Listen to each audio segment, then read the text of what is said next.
is Good Morning Indiana, working for you.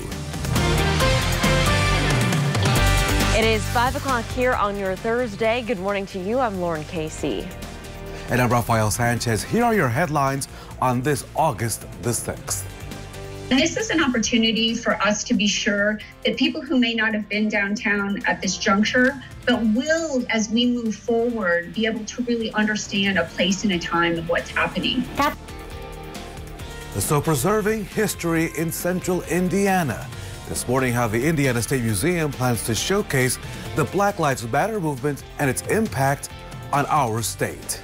With more cases of COVID-19 being reported in some school districts, state leaders are looking into transparency concerns. Why they say they don't plan to track and report those cases right now. And there are some concerns about the guidelines now set in place for contact tracing after a positive COVID-19 case in schools. This morning, why some teachers say current recommendations may not actually help slow the spread of the virus. Welcome to Good Morning Indiana on this Thursday. What a beautiful day it was in central Indiana yesterday. And Lauren, I have to admit that I went to your Instagram account and I love the pictures of how your baby Archie was just enjoying the day. Oh, and hopefully yeah. Archie will have another great day today. Oh my goodness, Rafael, they just reopened the playground near us after redoing it by Center Grove High School. So that was really fun. And it was perfect weather to be outside, Alyssa, because we got kind of used to going to the park and being sweaty. Oh, yeah. But it was nice yesterday. Yeah, we are not sweating yesterday. We're not sweating today. And things are looking pretty good for tomorrow as well. The changes really come as we hit the weekend. Right now, though, we still have that cooler air mass impacting Indiana across the state. 59 degrees in Indianapolis to start our day. Could drop a couple degrees yet this morning, and that's because we do have those clear skies right now. A little bit of cloud coverage to the southeast this morning, so it is going to be just a bit warmer there. The rest of us, though, starting with that cool start, you'll notice that when you step outside, that humidity is still low, so you'll want maybe just a light jacket as you head out the door. High pressure is in control today. We're still under that northerly flow, which is helping push that cooler Canadian air into the area. Looking ahead, we are going to continue to see mostly sunny skies today, just a little bit of cloud coverage this afternoon, similar to what we saw yesterday with those cumulus clouds developing, but a little bit less than that, which is why we'll see those temperatures a little bit warmer today than what we saw yesterday, right around 79 here in Indianapolis, maybe a little warmer to the south into the low 80s. As we head towards the weekend, we are going to see some changes with this forecast. Don't get used to that low humidity because the humid air is moving back in with a moist air mass that's going to bring us some showers and thunderstorms. All of those details coming up. All right, Alyssa, thank you so much. Let's take a look right now south of the downtown area at your commute. This is I-65 and Keystone Avenue, a spot for ongoing construction work.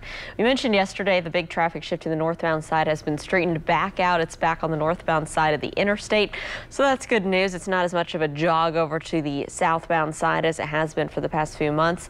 Traffic here is quiet this morning. We'll continue to monitor this area and keep you updated. New from overnight, one person is in critical condition after being shot in a car on the city's southwest side. Police tell us that this happened around 11:30 last night on South Harding Street near West Hannah Avenue. Right now, the circumstances of this incident are unclear. We're working to learn more about what happened as police continue to investigate. And from COVID-19 to the Black Lives Matter protests all across the country, what's happening right now, Rafael, it's one day going to be in the history books. And so, Lauren, this morning, our Kelsey Anderson joins us live from an Indiana landmark that plans to highlight this time in history. Kelsey, good morning. Hey, good morning, Rafael and Lauren. So if you remember, here at Silver in the City, these windows were covered with boards with the names of black people who lost their lives to police brutality or racist acts. Now those boards are down, but they have a new home at the Indiana State Museum. Here's a look at those boards as they hung on the windows of Silver in the City. These boards, along with countless others from around the city, painted by black artists, will be saved for an exhibit at the Indiana State Museum. Kathy Faree is the CEO and president of the museum, and she says the exhibit they have planned will be unlike any other. It really will be an experience rather than a exhibit in terms of things to do. We'll provide stools so that you can pick them up and sort of sit in the space and be in the space and have a chance to sort of wrap your head around what might be happening. And really, this is a time for people to be introspective about what they can do or what they might be able to do to help make a difference. Faree says they are working as quickly as they can to get the gallery up and running, but they want to make sure it's done correctly, so they don't have a specific date in mind just yet. For now, though, Faree says that the museum is a safe place for you to go. They do require masks, and they have other safety precautions in place to protect you and the staff there at the museum. Reporting live, Kelsey Anderson, RTV 6. Kelsey, thank you. As the national dialogue about racial disparities in policing and safety continues, we want to help be a part of the conversation. Every Tuesday this month, RTV6 and Radio 1 will host a discussion exploring racial issues right here in central Indiana. The next one is on August the 11th. A panelist will talk about the current racial climate in our community. That discussion starts at 5 p.m. on the RTV6 Facebook page. That, of course, is next Tuesday. Raphael, turning now to the latest on the coronavirus pandemic here in the state of Indiana. The number of new COVID-19 cases and deaths down just a little bit. The Indiana State Department of Health confirming 740 new cases of COVID-19. That is 96 fewer cases than were reported in the state on Tuesday.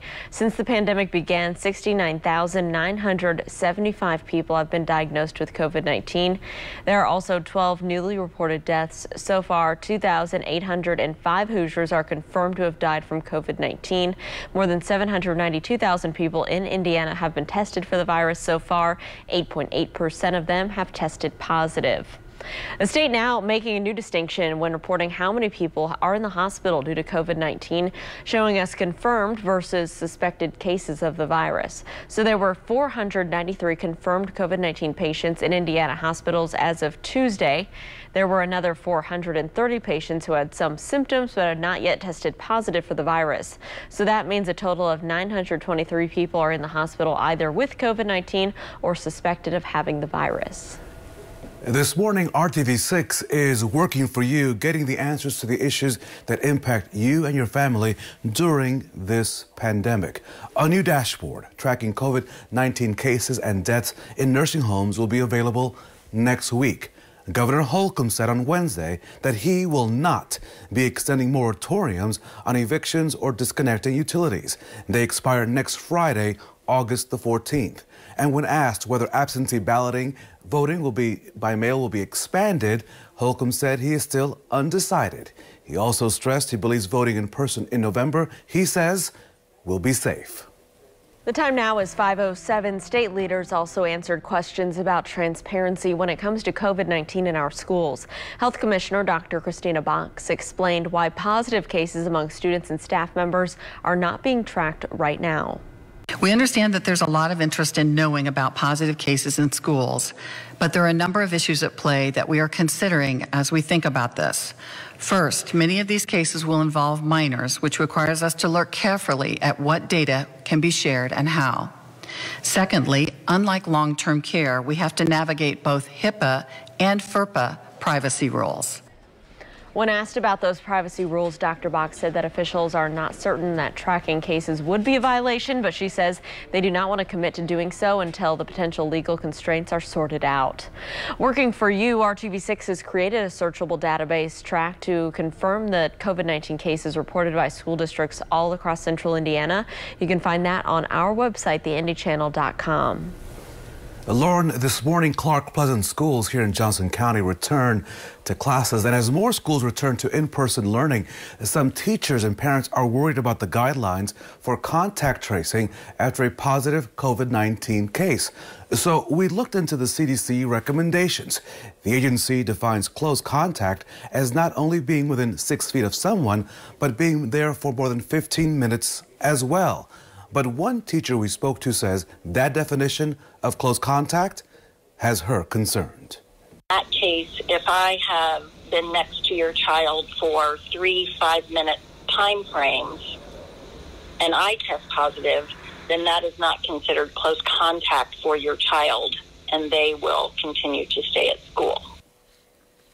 We reached out to the Hendricks County Health Department, where cases of COVID-19 in schools have already been confirmed.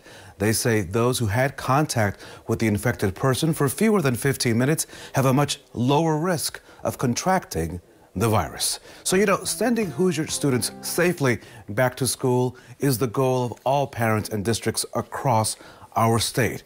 So here at RTV6, we're taking a closer look at your options as you decide the best way for your child to keep learning during this pandemic. So we ask that you please join us tonight for an RTV6 special, Safely Back to School. It all begins this evening at 7:30 right here on RTV6. At 5:09, Big Ten football is set to return in 1 month. Practices can begin as soon as Friday. The season kicks off the weekend of September 5th. Now, the plan calls for a 10-game conference-only schedule. It includes the ability to push back the start of the season to the 12th, 19th, or 26th if necessary. Big Ten schools would play 9 current opponents in 1 additional cross-division game.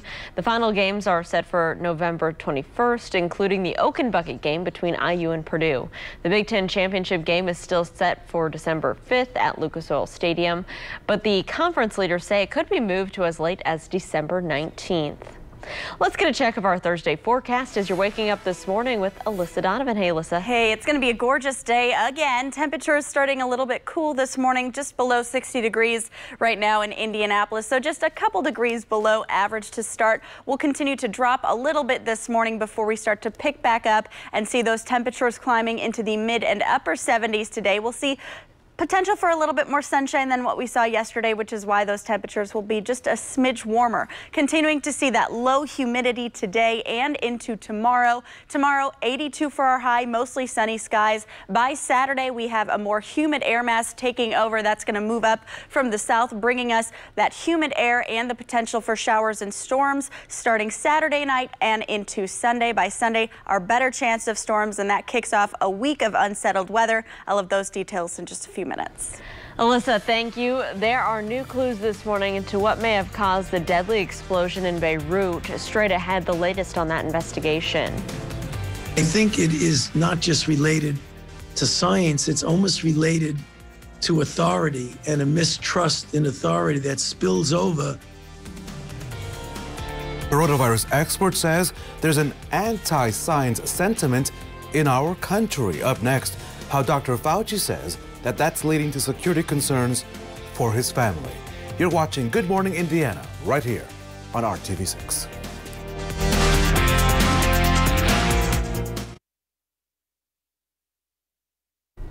Welcome back. This morning, the investigation into Tuesday's deadly explosion in Beirut continues. Officials say at least 130,000 people were killed in that blast and at least 5,000 others hurt.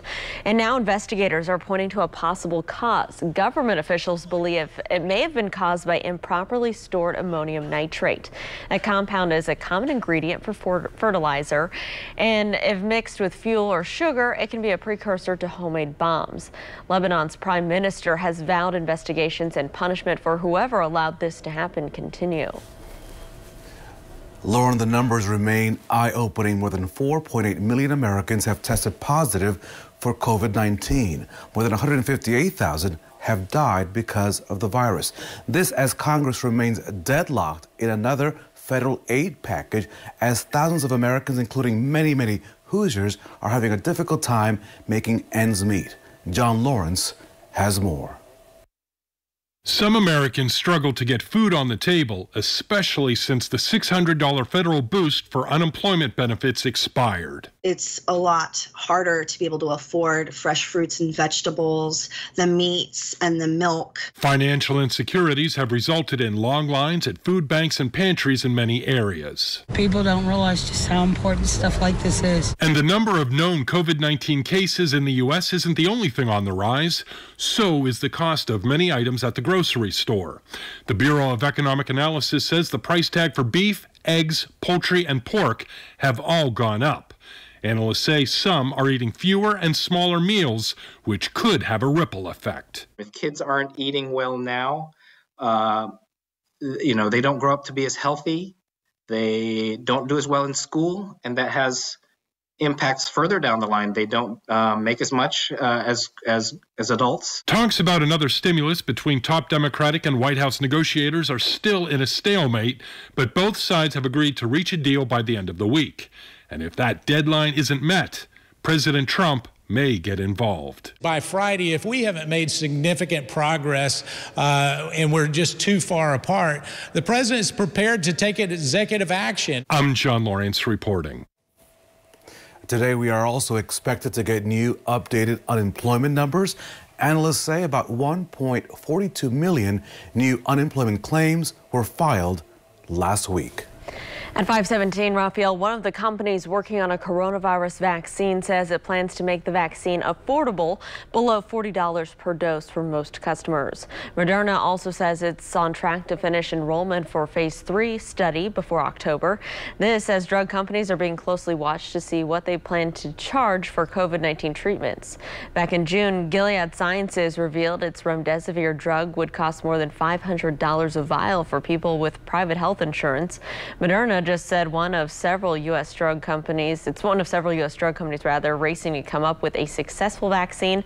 Novavax and Pfizer have also come with promising vaccine results so far. Dr. Anthony Fauci says when it comes to coronavirus cases in our country, he says the numbers don't lie. The nation's top infectious disease expert made the comments while speaking at a public health forum. He blamed increasing cases of the virus and the high death toll on people not taking the pandemic seriously. He also said there's an anti-science sentiment in the country that also plays a part. Fauci went on to say that sentiment has led to death threats against him and his family. Getting death threats for me and my family and harassing my daughters to the point where I have to get security is just, it's amazing. I wouldn't have imagined in my wildest dreams that people who object to things that are pure public health principles are so set against it and don't like what you and I say, namely in the word of science, that they actually threaten you. That to me is just strange. Dr. Fauci added that scientists need to be more transparent in reaching out to people and explaining why science and evidence-based policy is so important.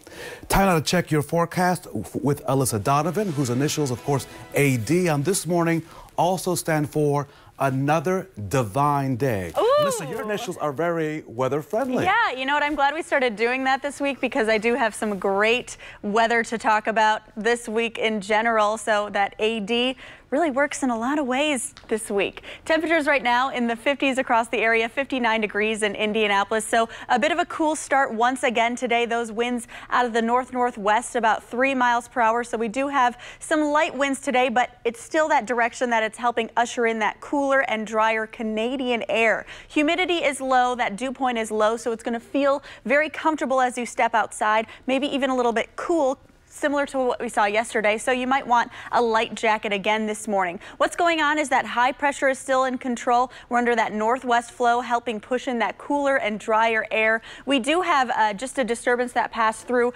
just to the southeast of us overnight, bringing us just a little bit of cloud coverage for areas to the southeast this morning, but most of us are going to start with those clear and sunny skies again today, except for those areas to the south. As we head into the noon hour, we're going to warm quickly because we are seeing all that sunshine to start our day. Temperatures will be right around 73 degrees by noon, and then we'll climb a little bit more as we head into the afternoon, just because we are seeing so much sunshine. That's also when we'll start to see a little bit more cloud coverage, similar to what we saw yesterday with just some light cumulus clouds across the area. But we are going to warm just a couple degrees up today, close to 80 degrees across the area. That warm, moist air to the south of us is going to start moving up and pushing that cooler Canadian air back to where it should be. And as that warm, moist air moves up, that humidity is going to return in the next couple days here. So staying very comfortable today and tomorrow. By Saturday, that's when we're really going to see that humidity back in the forecast. Tomorrow, it is going to be a warmer day, still fairly dry though, so still comfortable,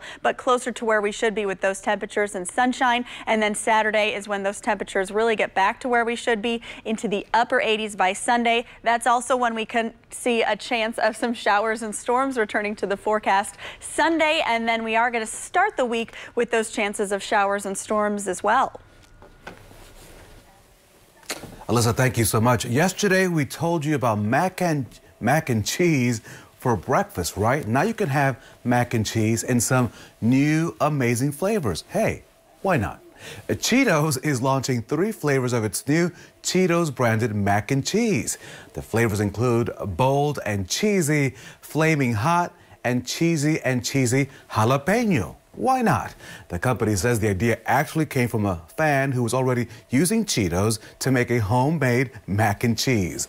The new mac and cheese will be available in both boxes and single-serve cups, but only at Walmart. So, Lauren, there you have it. Some mac and cheese and sprinkle some Cheetos and there you go. What more could you want? Breakfast of champions. All right, Muncie Community School says nearly 800 students have enrolled in its new virtual learning program. Just ahead at 5:30, how that district is making sure that the kids are prepared. It's 5:22. We'll be right back.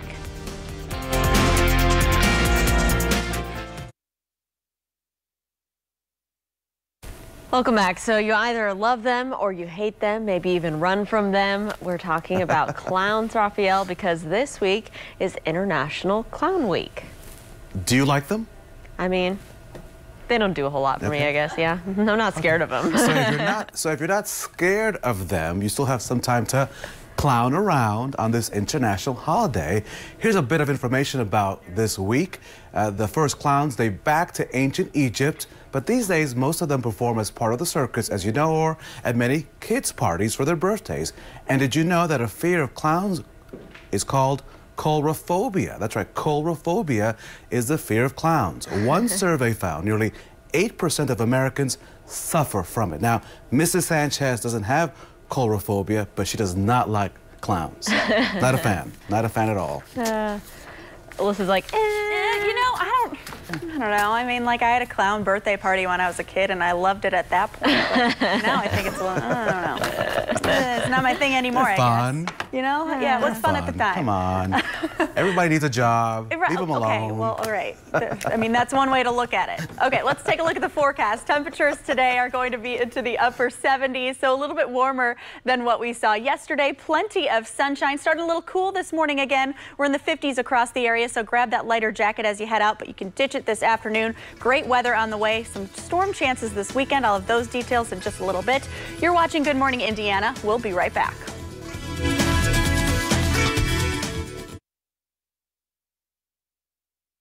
This is Good Morning Indiana, working for you. Now at 5:30, preserving a historic moment in time. The efforts to save images from an unprecedented year for future generations. Plus, a Fishers couple is fighting to get their son with special needs back in the classroom. This morning, why they say legal action is their last resort. But before we get to our top stories today, it is 5:30. Thanks for joining our team on Good Morning Indiana. I'm Lauren Casey. Raphael, good morning to you down in Johnson County. Lauren, good morning to you, to your official living room here for RTV 6. Of course, our good friend Alyssa Donovan is filling in for our Todd Clausen. And Alyssa, based on your weather maps, yet another proof that the 70s were cool and are cool. Yeah, hey. Yeah, they're very cool, Raphael. And I think everyone's going to love this forecast again. If you got outside yesterday, you should want to get outside today because it's more beautiful weather on the way. Starting a little cool this morning again with those temperatures just a few degrees below average in the 50s across the area. The good news is we're starting with those clear skies, plenty of sunshine as well. Looking at the afternoon, we are going to see plenty of sun, a little bit more cloud coverage as we head into the afternoon again. And we're starting with some clouds around our southeast counties this morning. So those areas are starting a little bit warmer with those clouds insulating them. Looking ahead, high pressure is still in control today. We have that northwest flow helping filter in that cool and dry Canadian air. As we head into the next couple days, that's going to change. We're going to see more humid conditions by Saturday and into Sunday. So today, low humidity again. By about 8 a.m., we'll hit those low 60s, continuing to see plenty of sunshine through the noon hour, and then just a mixture of some sun and clouds by the afternoon. Highs close to 80 degrees. We are going to climb quite a bit this weekend. Chances of storms in the weekend forecast as well. Those details in just a few minutes. All right, Alyssa, thank you so much. Let's take a look at your commute this morning as you're heading out on the roads. This is a look in the downtown area right now. I-65 and I-70 at the North Split. Traffic here is moving along up to speed in all directions. Right now, I'm not monitoring any crashes to slow down your commute around the metro area. Raphael? Lauren, new this morning, weeks of people taking to the streets demanding change either through marches or through art will now stand the test of time. Our Kelsey Anderson is live this morning at how an Indiana museum plans to highlight this unprecedented time in our history. Kelsey, good morning to you. Hey, good morning, Raphael. So boards like these, paintings like these by Black artists have filled the streets of Indianapolis since protesters filled the streets of Indianapolis protesting for Black Lives Matter. Now, these artworks will be in the Indiana State Museum. This is an opportunity for us to be sure that people who may not have been downtown at this juncture, but will, as we move forward, be able to really understand a place and a time of what's happening. Kathy Faree is the CEO and president of the Indiana State Museum. She tells me they are working on a new gallery to showcase the Black Lives Matter movement and how it impacted our state. We really kind of want to immerse you in this idea of the feelings that are being evoked through these incredible murals. I love it, and I think it's appropriate, and I hope I'm around in 25 years to visit it. Kristen Cohn owns Silver in the City. We've showed you before the boards that once covered her store, highlighting the names of Black people who have died at the hands of police brutality or racist acts. I didn't want to just have boards. To me, it was less about protecting the business and more about making sure that the focus remained on the reasons for the protests that were happening. Now her boards are down and will have a new home at the museum, something she calls a powerful moment for her and her staff. Knowing that, now they're in safekeeping, they're going to be preserved, their names will not be forgotten, that just means so much to me. So they don't have an exact date on when this new gallery will be up at the Indiana State Museum because they say they want to do it quickly, but they also want to make sure they do it right. But for now, you can still go to the Indiana State Museum and see what they have on display right now, just as long as you wear a mask and follow their safety precautions. Reporting live, Kelsey Anderson, RTV 6. I continue to believe that our schools can safely reopen by wearing masks, practicing social distancing, and good hand washing. State Health Commissioner Dr. Christina Box is continuing to support the reopening of schools here in Indiana. Her message comes as 10 local school districts have reported at least one case of COVID-19. Here's a list of those impacted. Cohen Community Schools and Crawfordsville Community School Corporation are the latest to report cases. Cohen superintendent says a member of the transportation department tested positive, and because they were in close contact with bus drivers, there's not enough people to run the bus routes. They've now delayed the start of school until Monday. Crawfordsville also had a staff member test positive. 5 others are being quarantined. The district says it will continue its plans to also begin classes on Monday. And Dr. Box and the governor say they're considering creating a dashboard as a way to track cases across schools. They're currently looking into the legality of releasing that information. Raphael. This morning, a Fishers couple has filed a formal complaint against Hamilton Southeastern Schools to get their son back in school. The Daig family claims the school district is failing to provide crucial services to their son Dylan and other students with special needs at school. Dylan gets occupational, physical, and speech therapy, as well as academic instruction. But that all came to a stop in March when Hamilton Southeastern Schools and other schools closed amid COVID-19. The Daigs had hoped that Dylan would return this month, but Hamilton Southeastern is starting its school year with virtual instruction only. The Daigs filed a formal complaint with the Indiana Department of Education this week, saying the district is failing to provide services for their son, which they say is a violation of federal law. We rely on the public school system to assist with Dylan so that Dylan can have the best possible opportunities. It's important to us that he has equal opportunity. And the reality is that Dylan needs the extra servicing that we cannot provide him here because we're not physical therapists, we're not occupational or speech therapists. I'm not a special education instructor. I don't have the skill sets to help him thrive. Their attorney, Tom Blessing, says that the district is violating what's known as the Individuals with Disabilities Education Act. We reached out to Hamilton Southeastern for their response to the complaint. A district spokeswoman says they are still reviewing it. You can read more on the district's reopening plan by downloading the RTV6 app.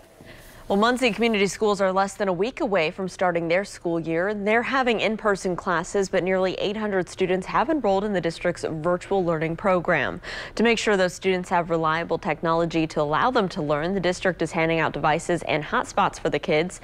Kindergarten through second graders will get iPads, while students in grades 3 through 12 will get Chromebooks. We are committed to make sure every family and every student has the resources they need this school year. I think it's amazing that the school's willing to, support parents in whatever decisions they make and provide them with all the tools they need for our children to be able to succeed at home. Pickup for those devices continues today and tomorrow. You can find specific times and guidance on the district website. Students attending in person will also get devices on the first day of school next Tuesday. Sending Hoosier students safely back to school is the goal of parents and districts all across our state. And so RTV6 is taking a closer look at all your options as you decide what's the best way for your child to keep learning during the pandemic. Join us for an RTV6 special, Safely Back to School. That's tonight at 7:30. Lauren, our state is now reporting nearly 70,000 COVID-19 cases since the pandemic began. Here's a closer look at all of the numbers. The State Department of Health confirming 740 new cases on Wednesday, bringing the total to 69,975. 12 new deaths were also reported, with the state's death toll now surpassing 2,800. More than 792,000 Hoosiers have been tested. The total positivity rate remains at 8.8%. It is 5:39 and Indiana University Health is proposing a $1.6 billion expansion project to consolidate its downtown Indianapolis campuses and create a new 576-bed hospital. This is a look at the artist renderings of what the new hospital would look like. The proposal is to combine operations with IU Health Methodist and University hospitals and open the new facility in 2026. IU Health officials say the coronavirus pandemic did influence the design of the new hospital. Officials say the new facility will have adaptable spaces and sufficient intensive care units to handle a surge in patients. Right now, let's get a check of what it feels like as you're heading out on the roads, heading out the door. Alyssa, it is a cool start to our Thursday. That's right. Feels pretty nice out, though. Temperatures a little bit cool to start our day, in the 50s across the area. Low humidity making it comfortable outside, but you might still want that light jacket. As we head through the day, we're going to start with plenty of sunshine, clear conditions. Areas to the south, a little bit more cloud coverage this morning and to start your day. By the afternoon, we'll see a little bit of cloud coverage across central Indiana, just those high cumulus clouds similar to what we saw yesterday. Temperatures today will warm into the upper 70s across the area, a little bit cooler to the north where we still have that northwest flow filtering that cooler Canadian air. Looking ahead to tomorrow and the weekend, temperatures continuing to climb up. 82 on Friday, then that humidity returns on Saturday. Chances of storms by Sunday. Alyssa, thank you so much. Health experts concerned that the upcoming flu season will overwhelm the healthcare system. Still ahead, their recommendations about flu shots and why they say cases could be low this season. And teaching kids safe habits like social distancing and wearing a mask, it's difficult. Just ahead this morning, we're looking at how you can talk to your kids if someone else isn't practicing safe behaviors. It is 5:41. Stick around. We'll be right back.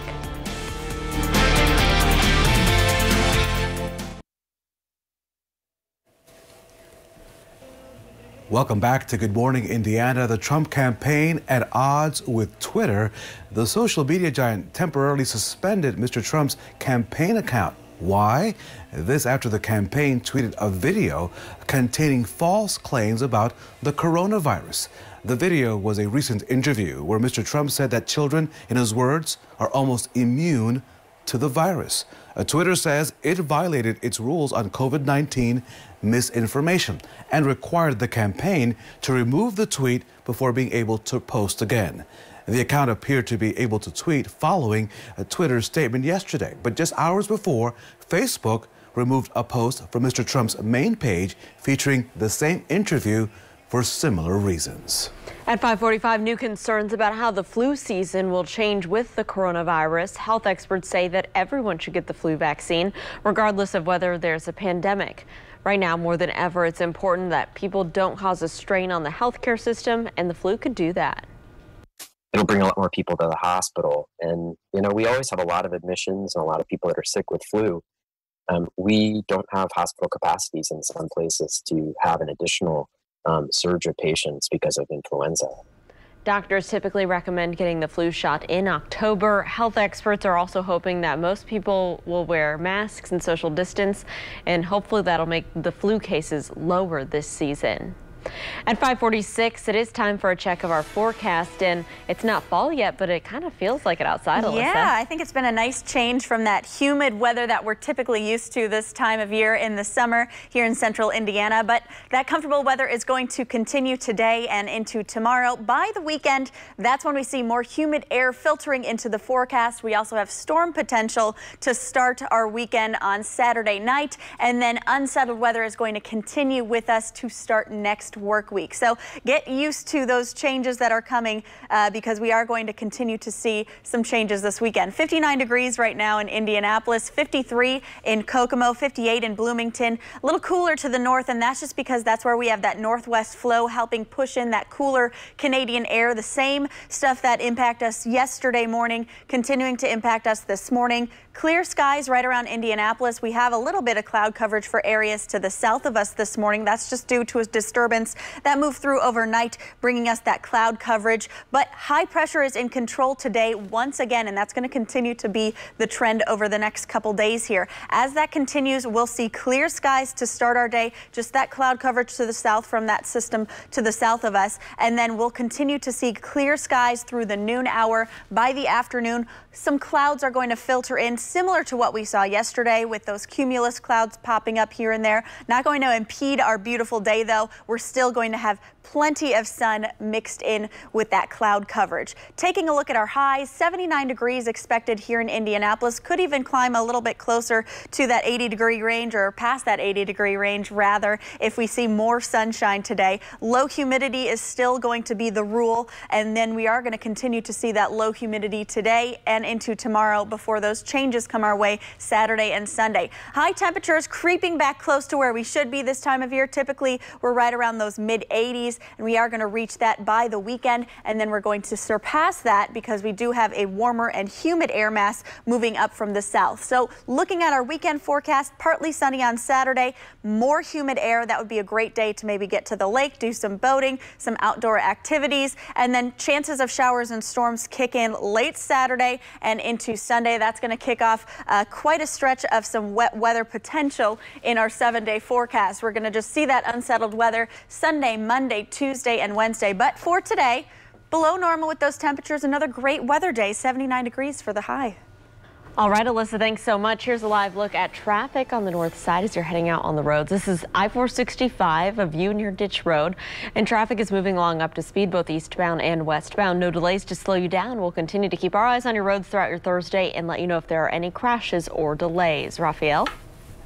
So, Lauren, it's already tough to teach children some good safety habits. But what happens when adults don't enforce or reinforce those rules?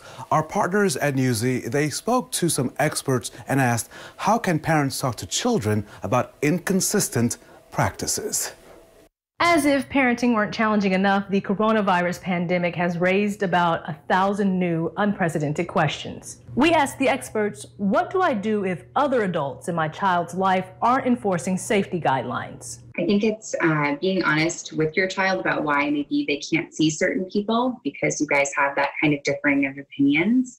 But if it's a family member or somebody that is normally present in your family's life that you don't feel comfortable with right now, have that frank conversation and say, you know, this is about my child's well-being, my family's well-being, and we really just don't feel comfortable unless, you know, we know that you're taking the same precautions that we are. So I think it's very important not to come from a judgmental point of view, but to actually come from a, you know, informed, fact-based point of view.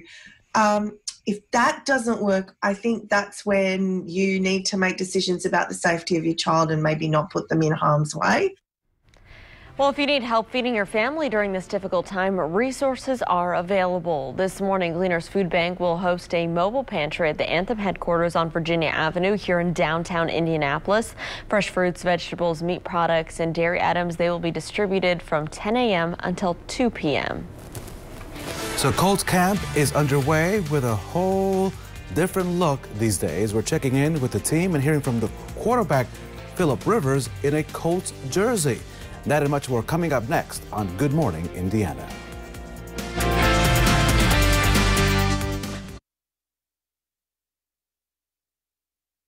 Welcome back. So the Colts are scheduled to start the season on September 13th on the road against Jacksonville. Go Colts, and there's so many unknowns, Lauren, because of the pandemic. And of course, all eyes are on the new quarterback. The sports director, Dave First, has more this morning. They're all here. Players, coaches, equipment guys, fitted and fine, but not going full bore. It's still phase one with strength and conditioning, the focus so far. In some ways, our workouts have been better than ever because we're splitting them up into smaller groups to kind of keep the social distancing. And so really a lot of good attention there. And that includes new Colts quarterback Philip Rivers, sliding on his number 17 jersey for the first time last week, although being reunited with his former assistant coach in San Diego was a little odd in the weight room the other day. And I walked by and he said, "Hey, coach." And I just kind of glanced over and waved because someone was walking with me and I was talking to them. And because Philip had a mask on, I didn't even recognize it was him. I'm telling you, it's a little bit of a challenge in these masks and things that we're wearing.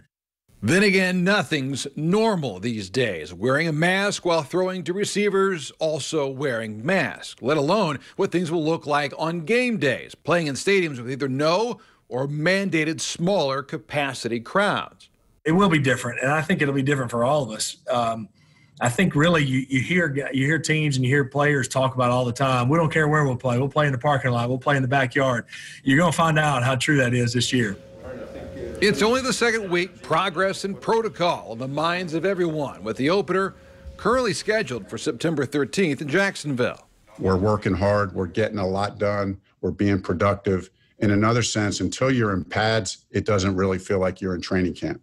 The environment that's set from the top down and the environment in the locker room. It's a neat place. I know it's early on and I'm still on a high from it being day 2 or 3, but it's a great working environment with a lot of great people, and excited to see what we can get done this year. Colts fans watching closely as well. Dave First, RTV6 Sports.